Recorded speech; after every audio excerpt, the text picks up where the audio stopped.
Hey, I'd like to welcome you to another episode of Mission Matters.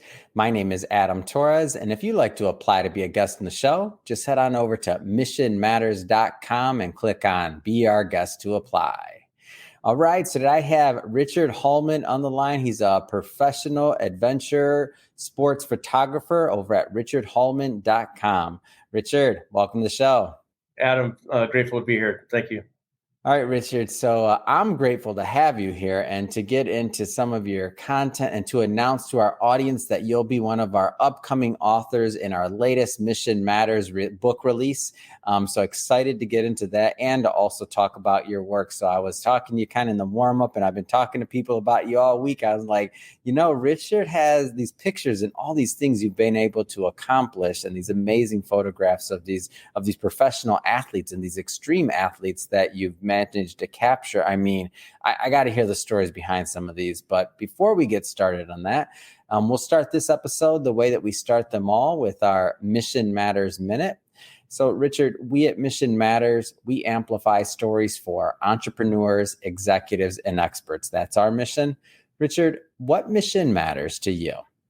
Well, I've done a lot of different things in my life, and, landing in as a professional photographer here, it's just been a lifelong dream. And, I love telling stories. I love sharing my experience, and I find myself in very unique situations that, not a lot of people, can find themselves in. So to bring that experience back, to general audience, is just really amazing, and really grateful to help inspire people and, to get out and enjoy what's out there in the world.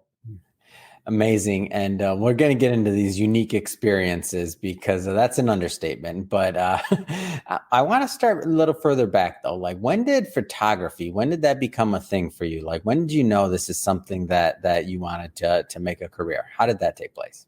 Yeah, I've been into photography all my life. We had a darkroom in our house growing up. My dad taught me how to develop black and white film, print pictures, and my older brother wasn't so into it. And so I just have one sibling. And so my dad made that really accessible to me. And so, I seem to always have a camera in my hand, even from a young age. But, that's something that maybe only one in, a million billion people can be that National Geographic photographer or whatever, So, I pursued a lot of different things, and, I moved to Colorado after college. I became an EMT. I was a ski patroller, but all the time I always had a camera with me. And so I moved to Hood River about 30 years ago and went to nursing school. I was an ER nurse, but that allowed me, I was working 12-hour shifts, and I had a lot of time off. And that time off, I started spending more and more with my camera and such. So, and then I do a lot of adventure sports. And I'd say that where my abilities kind of stop, I'm able to pick that up with these extreme athletes that take all those sports that I do to that highest level, So, so I keep engaged in that, and I'm able to share that experience with people. And so that's,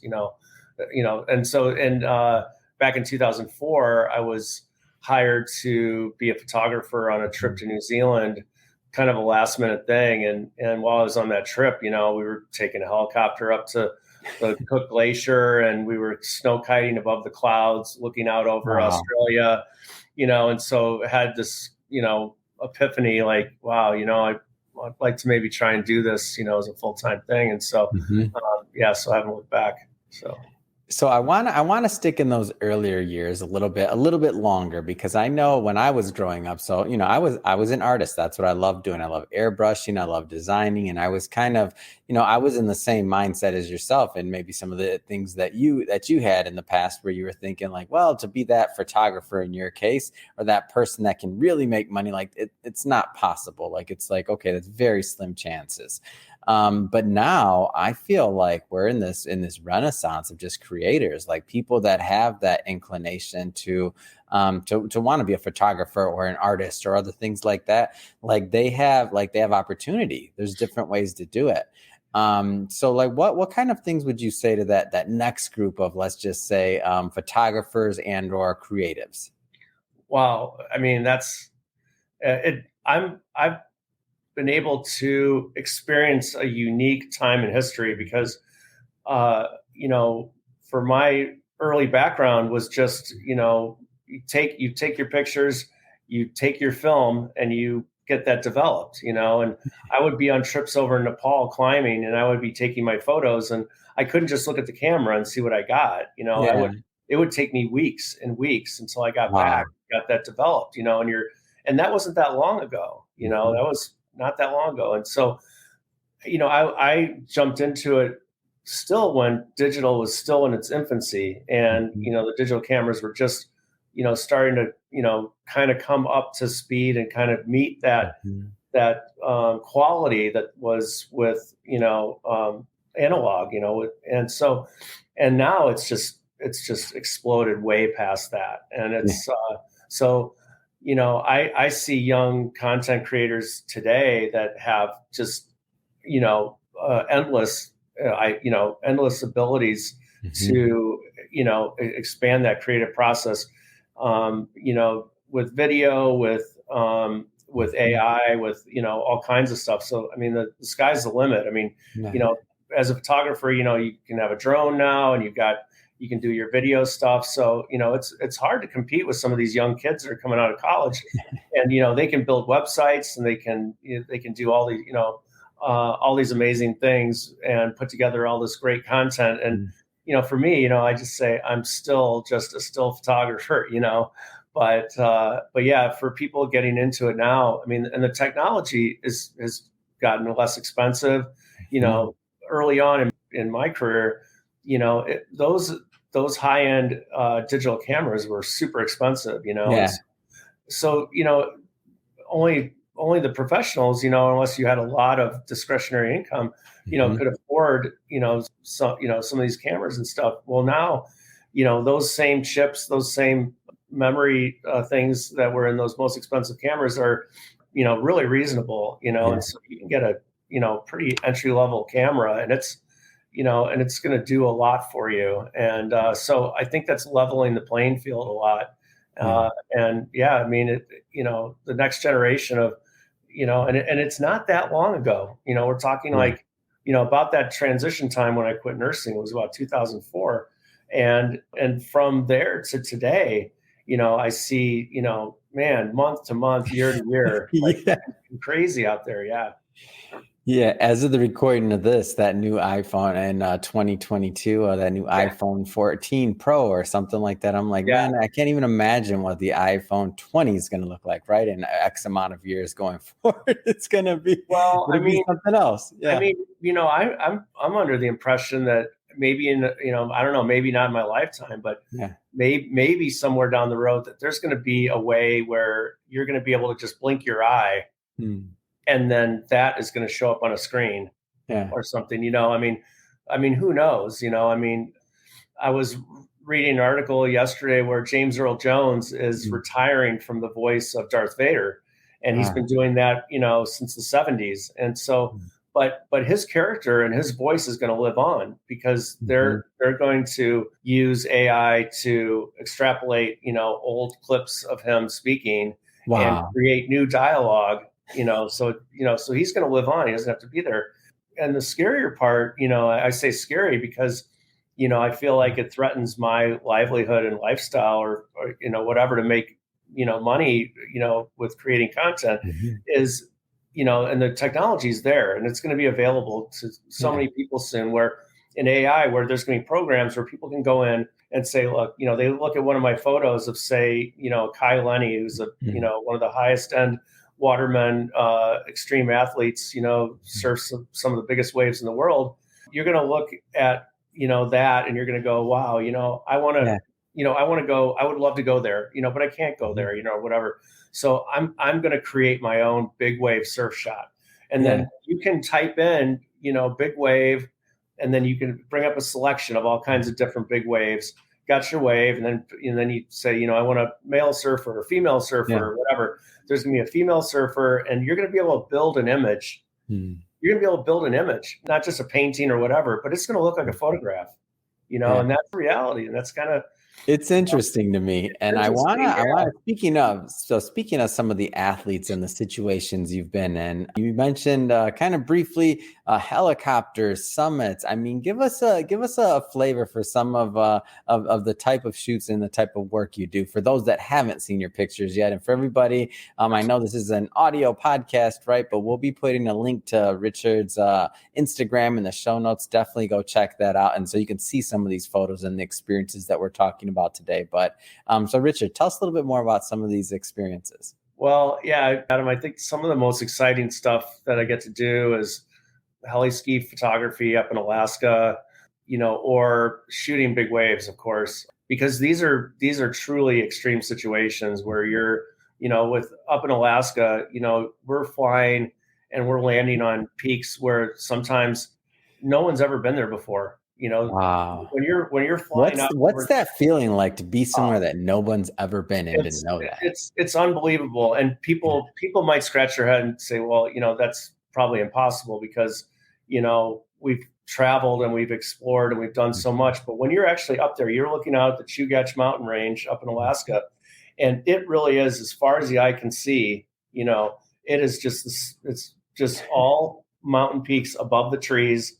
Yeah. And it goes on forever and forever. And so, as and the amount of acreage that their permit area is, that these different heli operations is mind-boggling. And you could spend your entire life just at one of these operations, and you could not ski every single mountain that's in their permit period.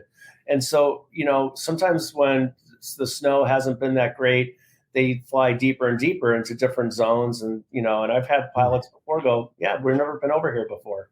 And, and so, yeah, we land down. They're like, yeah, you guys can name this run, this is your run. This is your first descent, and then sometimes as a photographer, I'm shooting, some of these extreme athletes like, Seth Westcott, for instance. He's a 2-time Olympic gold medalist and an incredible snowboarder. And so in photographing him back in 2006, I had the heli pilot drop these guys off over a peak, and then they took me to an adjacent peak where it was literally 90 degrees off of all sides, and there's no way to go anywhere. And the helicopter came in and hovered, and then I got out right on this little precipice, and then the helicopter just pulled away. And of course, they're messing with me. They're waving, yeah, see you later. Oh, my heart right now, Richard. I'm like, okay, like what goes through your mind? Yeah, but I'm up there with my camera getting, what they call a Barbie shot. It's, shooting across the valley and getting the entire big scene, and so yeah, there I am all alone. Once the heli peels away, it's all quiet, and you're like, wow, like no one's ever been here ever before. I'm sitting on this rock, looking at these rocks, like, like they're, I don't know, like they're organic. They're, it's a crazy experience. And then, after his run's done, the helicopter comes back and it looks so tiny, and then it comes in closer and closer. And then it just hovers and I step right in and off we go. So, and then, to flip over to big wave stuff, I'm not up in a helicopter, per se, but I'm out on a jet ski, and a lot of times there's a deep water channel right next to the wave break. So it's basically like you're on the side of a runway and there's a 747 coming in and landing right next to you. And that's the sound and the power these waves have. We're talking 40, 50, 60 foot waves.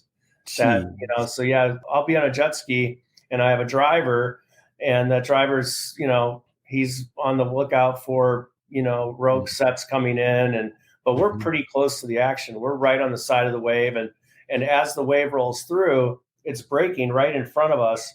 And then we're going up the swell, and then over the back of the top, and so sometimes when big sets come in, you're sitting right in front of the break at that point. Or at Jaws, if, sometimes shooting different angles, I'll be over on the left side, and you are truly in front of the wave. Like you have to really have your eyeballs, screwed in tight on that one, because once that wave breaks and you're getting that photo, we have to not go slowly. We have to race out, and we have to meet that wave before it breaks and get up and over that, So yeah, definitely, capturing the images is almost as exciting as, the athlete that's in the images, Oh, it's awesome. Do you ever Yeah. get scared, like out there? Like, have you had those moments where you're like, okay, this is getting a little dicey? There's, it just puts you in the moment. Like, Mm, there's no room for thoughts of, oh my yeah. God, I forgot to pay my taxes, or I forgot to do this, or whatever. Like, you are truly in the flow state. You're truly in that Mhm, moment, and it's really surreal. It's not mm, until afterwards, it's almost like afterwards I start to process some of that, mhm, whatever that fear or whatever. And it's good to have, it's good to have a little bit of fear, that keeps you on your toes and whatnot. But mhm. in the moment, Adam, it's sometimes, I'm just in such awe. Imagine it being a gamer and you're in Yeah. this like extreme game situation, and it's almost feels like that. It almost feels like, Mhm, well, nothing can really go wrong here. Of course, anything could go wrong at any second, but in that moment, you're just, mhm. it's so fascinating, the level of, like, wow, like this is actually happening on this planet. Like, Yeah. I mean, just sitting there, like watching these waves come in, just being in that Mm. environment, you're like, wow, this is, and that's why I get so excited about that I want to, share Mhm. that with people. So I feel like I guess you're kind of in the zone, and because you're an athlete as well yourself, so you've been in these situations both as an athlete and then, as you mentioned, kind of as a photographer, work with these professionals. So I guess it's a kind of a unique vantage point, and because you're an athlete as well, I feel like you must have just a different level of respect for some of these men and women that you're taking photographs of, because you understand what it takes to actually do what they're doing, right? yeah, yeah, and I think I'm fortunate that my imagery might be set apart a little bit because I do the sports, and so I kind of know what I can anticipate what they're doing and what they're going to do next, Mhm. because I've done it, and I understand the dynamics of the sports, and so I think that gives me a leg up on maybe someone else who doesn't do the sports but is very much interested in photographing it. So yeah, I think that helps me greatly. But I'm definitely not a professional at any Yeah. one of the sports that I do. But Is there a favorite sport you like covering, or athlete, or just environment that you like shooting in? Is there a yeah, favorite? that's a really tough question, and I I think know I did it on purpose, by the way. That's yeah, like someone asking me, so what's your favorite podcast episode or guest? I'm like, come on. yeah, that's not It's fair. terrible, but I asked it on purpose. Yeah, because yeah, you're right. Like with the podcast, Mhm. there's so many differences, and there's so many Yeah. things that you like about this and like about that It's like that choose between your you kids. can't Which one do you compare like? apples to oranges. So, but it's it's hard. I mean, it's like the two things that I kind of landed on there was extreme skiing in Alaska and big Mm, waves. I mean,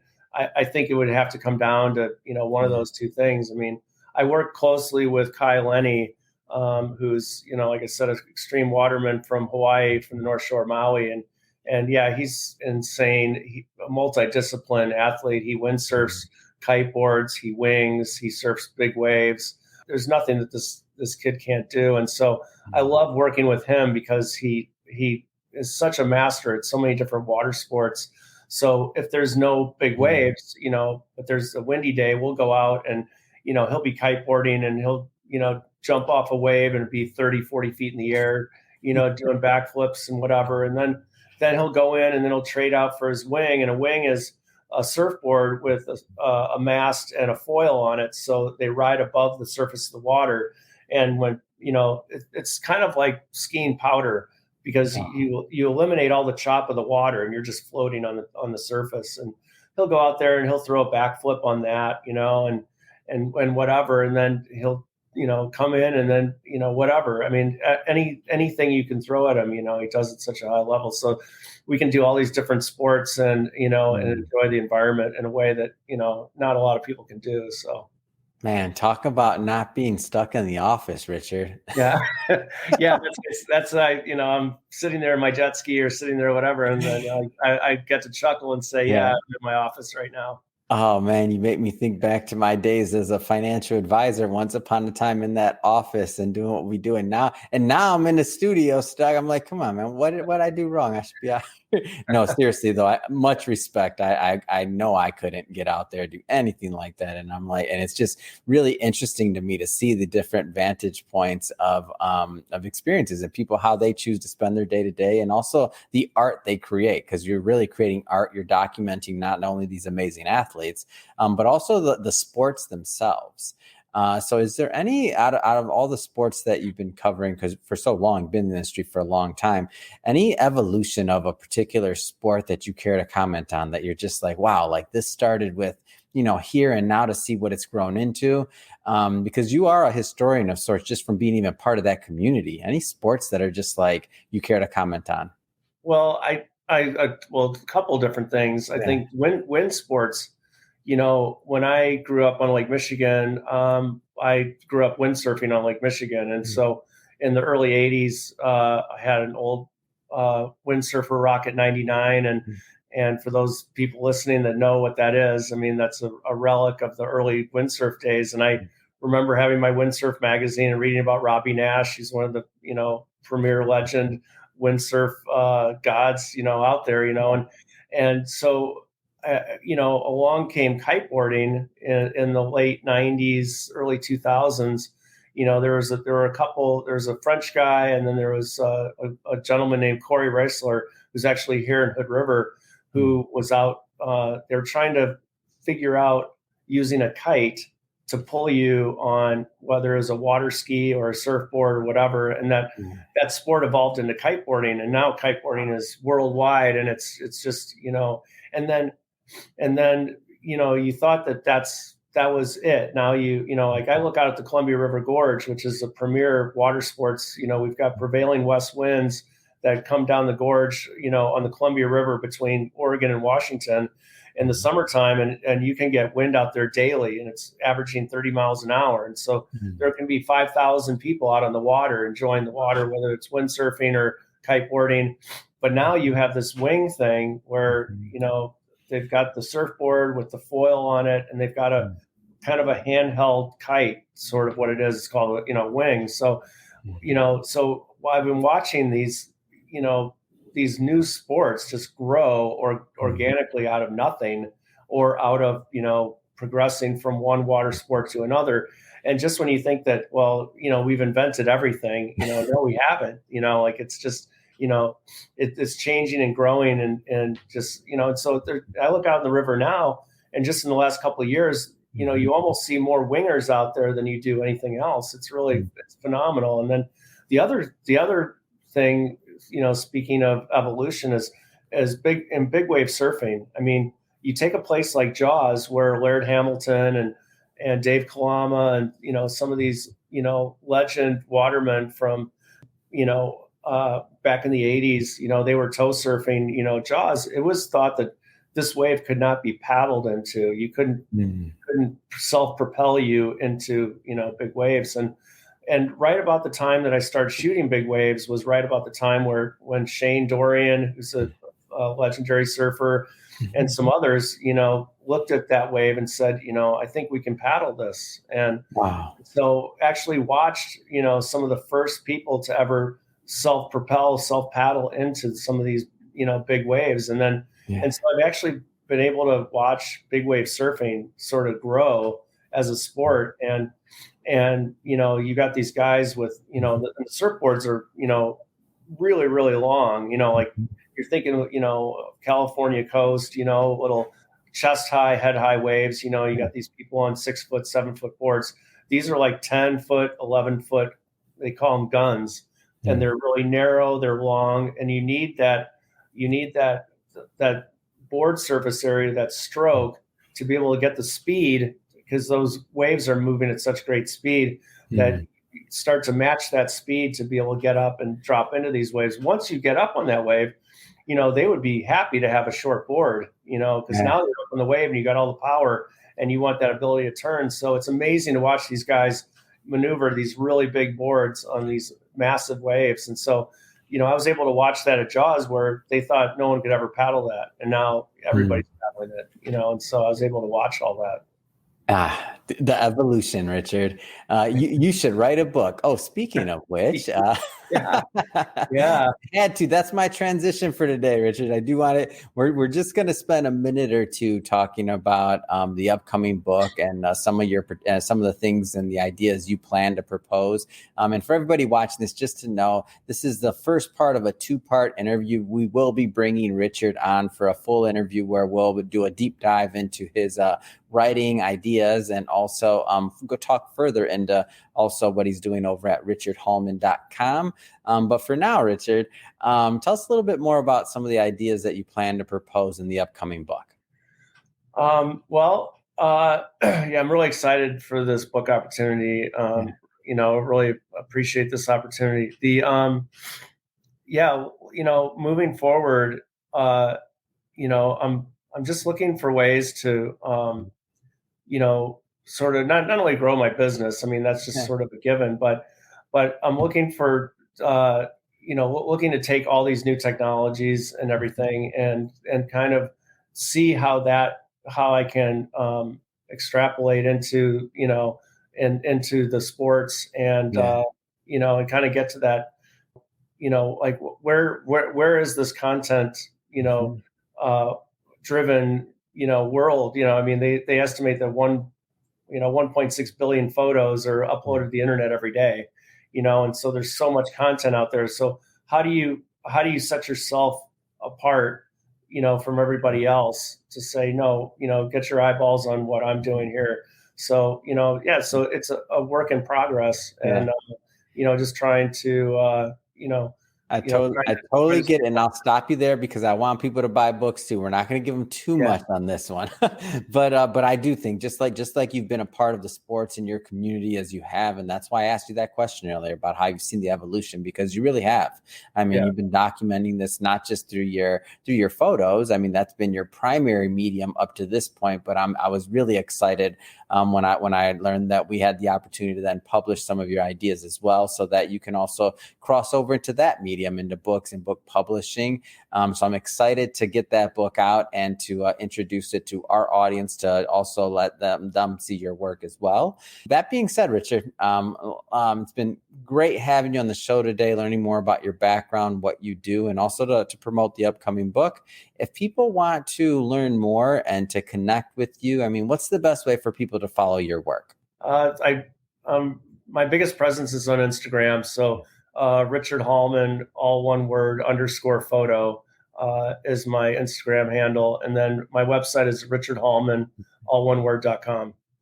Fantastic. And we'll put all that information in the show notes so that our audience can just click on the links and head right on over and definitely check out your work. And speaking of the audience, if this is your first time with Mission Matters or engaging with the platform, we're all about bringing on entrepreneurs, executives, and experts and having them share their mission, their work, the reason behind their work, like why they get up and why do they do what they do? And more importantly, how are they giving back with it? If that's the type of information or content that you find interesting or exciting, hit that subscribe button, because we have many more mission-based individuals coming up on the line and we don't want you to miss a thing.